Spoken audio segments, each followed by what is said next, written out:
అందరికీ నమస్తే, welcome to our channel. YS Jaganmohan Reddy గారు యూరప్ ట్రిప్కి అయితే వెళ్ళడం జరిగింది. అంటే చాలామందికి ఉన్న డౌట్ ఏంటంటే అసలు ఉన్నట్టుండి ఆయన యూరప్కి ఎందుకు వెళ్తున్నారు? సో ఆయన కుమార్తెలు అక్కడ చదువుకుంటున్నారనే విషయం అందరికీ తెలిసిందే. కానీ చదువు అయిపోయినా సరే వాళ్ళిద్దరు కూడా అక్కడే ఉంటున్నారు. కానీ ఇప్పుడు సడన్గా ఎందుకు వెళ్తున్నారు? 15 రోజుల పాటు పర్మిషన్ కూడా తీసుకుని అక్కడ ఎందుకు ఉంటున్నారు అనేది చాలామందికి ఉన్న సందేహాలు.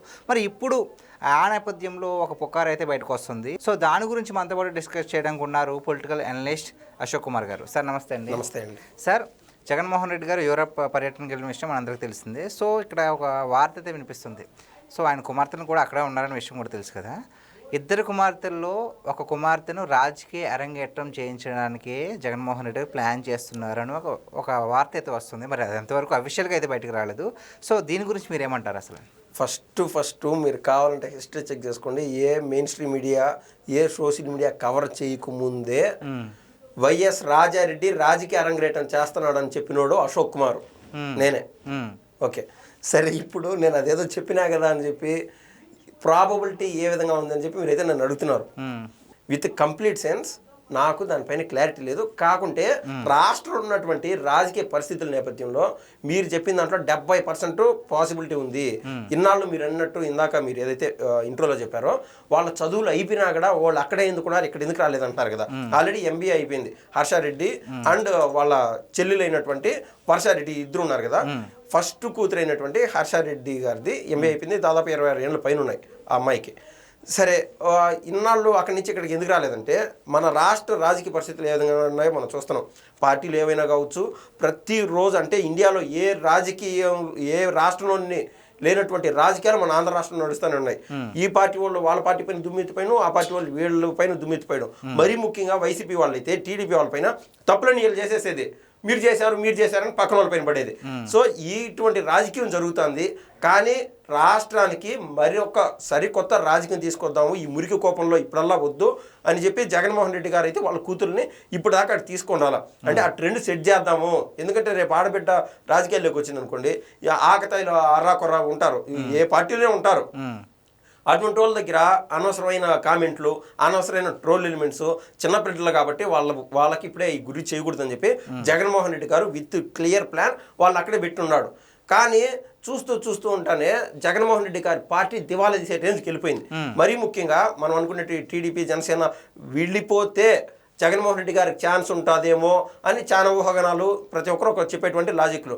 వీళ్ళు క్లారిటీగా చెప్తున్నారు. ఇరు పార్టీకి సంబంధించినటువంటి అధినేతలు ఏమంటున్నారంటే నెక్స్ట్ తక్కువలో తక్కువ 15 ఏళ్ళు ఎటువంటి ఉపద్రవాలు వచ్చినా మేమైతే విడిపాము అని చెప్తున్నారు ఈ ఇరు పార్టీ అధినేతలు.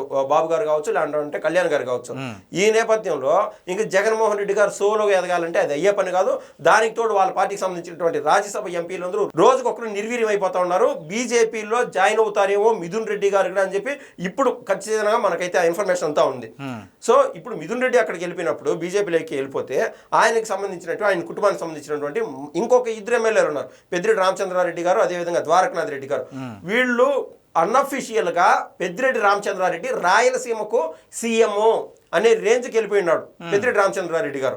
కానీ రాష్ట్ర బాధ్యతలు అప్పగించే క్రమంలో నెంబర్ 2 గానో నెంబర్ 3 గానో పెద్దిరెడ్డి రామచంద్రారెడ్డి గారు ఆ రేంజ్ గా తీసుకొస్తే వెనకటికి పరిస్థితులు ఇబ్బందికరంగా ఉంటాయని చెప్పి ఇటువంటి పెద్ద నాయకులన్నీ సప్రెస్ చేస్తా వస్తున్నారు. ఈ క్రమంలో చాలా మంది అంటుంది రేపో మాపో వైఎస్ భారతిరెడ్డి గారు సీఎం కోసము అంటే సీఎం ఆస్పిరెంట్స్ లో ఒకరున్నారు. ఎందుకంటే జగన్మోహన్ రెడ్డి గారు జైలు జీవితం అనుభవించాల్సి వస్తాయని చెప్పి భారతిరెడ్డి గారు బయటకు వస్తారేమో అన్నట్టు కూడా మీలాంటి వాళ్ళు చెప్తా ఉన్నారు. కానీ ఇప్పుడు మనం అనుకున్నట్టు షర్మిలా గారి కొడుకు రాజారెడ్డి గారు ఎవరైతే ఉన్నారో అతను రాజకీయాల్లోకి వస్తున్నాడు. మరీ ముఖ్యంగా క్రిస్టియన్ కమ్యూనిటీ కేంద్రంగా తాను చేసేటువంటి రాజకీయము తనకు అండదండలుగా తన తండ్రి అయినటువంటి బ్రదర్ అనిల్ కుమారు, తన తల్లి షర్మిలా గారు చేస్తున్నటువంటి రాజకీయము జగన్మోహన్ రెడ్డి గారి గుండెల్లో రైళ్లు పరిగెత్తే విధంగా ఉండదు. ఎందుకంటే ఓపెన్ గా మాట్లాడింది ఏది మన షర్మిలా గారు, ఎందుకు మీరు అదే టీటీడీ కేంద్రంగా 5,000 గుళ్ళు కట్టిస్తామన్నారు, అది తప్పు ఒప్పు ఈ ఎవరు అనడానికి. సరే అది వేరే సబ్జెక్ట్. కానీ అంటే క్లియర్ కట్ గా మేము క్రిస్టియన్ ఓట్ బ్యాంక్ మొత్తం కాంగ్రెస్ కే ఉండాలా. జగన్మోహన్ రెడ్డి గారు ఈ రోజు క్రిస్టియన్ అంటాడు, రేపు హిందూ అంటాడు, నమ్మే పరిస్థితి కాదు. క్రిస్టియన్స్ కి ప్రస్తుతం ఉన్నటువంటి ఎన్డీఏ కలయిక ఏదైతే ఉందో వాళ్ళు ద్రోహం చేస్తున్నారనే అబద్ధాలు చిత్రీకరించడం, ఈ రకంగా మరి ముఖ్యంగా టీటీడీ కేంద్రంగా వీళ్ళు చేసేటువంటి రాజకీయాలు, పోటాపోటీ రాజకీయాలు చూడండి. ఒక పక్క జగన్మోహన్ రెడ్డి గారేమో నేను క్రిస్టియన్ అని చెప్పి భువన కరుణాకర్ రెడ్డి ముందరకు వదిలి ఆయన ఒక పార్టీ రాజకీయం చేస్తున్నాడు. మరో పక్కన షర్మిలా గారు ఏ విధంగా అంటే చర్యకు ప్రతిచర్య ఎప్పుడు ఉంటుంది అన్నట్టు ఈవెన్ షర్మిలా గారి కుటుంబం కూడా ఈ నేపథ్యంలో రాజకీయం చేస్తున్న ఈ క్రమంలో ఈ ఫ్లేవర్లు అంటే ఈ రిలీజియన్ కానీ కుల క్యాస్టులు ఇవన్నీ లేకుండా సరికొత్తగా అంటే రాజారెడ్డి అనే అతను ఎవరైతే అతను కూడా 28 ఏళ్ళు ఆ రేంజ్ లో ఉన్నాడు, అతని ఏజ్ కూడా తనకి చెక్ పెట్టే విధంగా మీరు చెప్పినట్టు జగన్మోహన్ రెడ్డి గారు ఇప్పుడే పోయి ఆవిడకి సన్నదనం చేయడము, ఆ క్రమంలో అక్కడ తెలుగు ట్యూటర్ని మంచి ట్యూటర్ని పెట్టి భాష పైన మరింత పట్టు వచ్చే విధంగా ఏదైతే మనం చెప్తున్నాం హర్షారెడ్డి గారికి ఆవిడకి ట్రైనింగ్ ఇచ్చేదానికి ఇప్పటికీ విదేశాల్లో పెట్టి ఆవిడ బాగోగులు చూసుకున్నాడు జగన్మోహన్ రెడ్డి గారు. ఈ నేపథ్యంలో కుటుంబానికి ఒకసారి కలిసినట్టు ఉంటుందని చెప్పి ఆయన వెళ్తున్నటువంటి వేరే పనులు, ఎందుకంటే ఈ మధ్య సౌత్ ఆఫ్రికా కేంద్రంగా ఏదైతే షెల్ కంపెనీస్ ఆడ డబ్బులు పెట్టినారనేమో దుబాయ్ కేంద్రంగా, ఏవేనో ఇదొక ఇండోనేషియా పక్కనటువంటి మయన్మార్ కేంద్రంగా ఈ రకాన అనేక చోట్ల డబ్బులు ఉన్నాయి. వాటిని మొబిలైజ్ చేసేదానికి జగన్మోహన్ రెడ్డి గారికి కొద్దిగా ఫ్రీ టైం కావాలా, రాష్ట్ర రాజకీయాల పరిస్థితి పట్టించుకోకుండా డబ్బుని ఒక గ్రిప్లో పెట్టుకోవాలని చెప్పి ఆయన ఫ్రీ టైం తీసుకోగలిగినాడు. మొత్తం మీద ఆయన అయితే విదేశాలకు పోతున్నాడు. ఇది ఒక చిన్న ఫ్యాక్టరు కాకుంటే it's going to be bigger factory next upcoming 2 years అని నేనైతే చెప్తాను. సార్ ఇప్పుడు గతంలో వైఎస్ షర్మిల గారు కూడా వైఎస్ రాజశేఖర రెడ్డి గారికి నిజమైన వారసుడు నా కుమారుడు అన్నట్టుగా వారసుడుగా ప్రకటించడం జరుగుతుంది.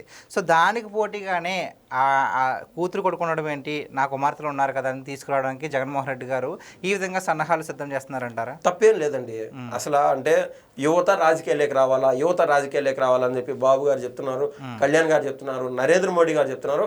ఆ కోవలేకే వైసీపీ ఇన్నాళ్ళు నేనే యువకుడిని అనుకున్నటువంటి జగన్మోహన్ రెడ్డి గారు ఆ నేపథ్యంలో ఉన్నాడు. ఇప్పుడు దాదాపు 55 ఏళ్ళు 56 ఏళ్ళు ఉన్నాడు జగన్మోహన్ రెడ్డి గారు. నెక్స్ట్ ఎవరు అంటే వైసీపీలో క్వశ్చన్ మార్క్ లేదు. టీడీపీలో ఎవరంటే దానికి ఒక ఆన్సర్ ఉంది, నారా లోకేష్ గారు అని అందరూ ఓపెన్ గా చెప్పగలుగుతారు. కానీ వైసీపీకి ఆ కెపాసిటీ, ఆ క్యాలిబర్ అనేటువంటి వ్యక్తిని వెతికితే ఎవరు లేరు. ప్రతి ఒక్కరూ అవినీతి కోపంలో కూరిపోయినవారు. సో జగన్మోహన్ రెడ్డి గారు జైలుకి గన పోతే గతంలో వైఎస్ షర్మిల గారు అదేవిధంగా వాళ్ళ తల్లి అయినటువంటి విజయమ్మ ఏ విధంగా అయితే రోడ్లపైకి వచ్చారో అప్పుడు ఆటోమేటిక్గా ప్రజలు మొబిలైజ్ అయినారు. ప్రజలందరూ వైసీపీతో ఉన్నారు ఆ కాలంలో. ఏంది అంటే పార్టీ నిర్వీర్యం కాకుండా, అంటే పోటాపోటీ ఉండొచ్చు కాక అంటే పార్టీని బతికిచ్చారు. ఆ రోజున మళ్ళీ ప్రతిపక్షంలోకి తీసుకురాగలిగినారు. వాళ్ళిద్దరు కష్టం. ఈ నేపథ్యంలో భారతిరెడ్డి గారి రాజకీయాల్లో వస్తే ఈవిడిపైన ఎక్కడ లేనంత విధంగా భారతదేశంలో అవినీతి చరిత్ర ఈవిడికి ఉంది. కానీ జగన్మోహన్ రెడ్డి గారు దాటిన తర్వాతే అవినీతి లైన్ ఏదైతే ఉంటుందో అప్పుడు భారతిరెడ్డి గారి కాడికి పోతుంది అని చెప్పి ఆవిడ్ని రాజకీయాల్లోకి తీసుకొస్తే ఆవిడ తీగలు అయితే డొంక కదిలినట్టు ఆమె చేసినటువంటి తప్పులన్నీ బయటపడతాయి. కాబట్టి ఆవిడ్ని కూడా కొంచెం సైలెంట్ చేసి కేవలం వ్యాపారాలకు మాత్రమే ఆవిడ్ని నిమిత్తం చేసి వీళ్ళు వేరే లైన్లో వాళ్ళ కూతురు కన్నా తీసుకొస్తే ఎవరు ప్రశ్నించే వాళ్ళు ఉండరు. ఇది నెక్స్ట్ 2 years 3 years రాజకీయాల్లో ఆవిడ్ని అంటే ఎవరైతే మనం హర్షారెడ్డి గురించి చెప్తున్నామో ఆయన ప్రశ్నించే వాళ్ళు ఉండరు. అంటే పాత నీరంతా పోయి కొత్త నీరు వస్తుంది. సో జగన్మోహన్ రెడ్డి గారు ఆ విధంగా కూడా మాస్టర్ ప్లాన్ వేసినారు అని చెప్పడంలో ఆశ్చర్యం అంటూ లేదండి. Okay, thank you so much. ధన్యవాదాలు.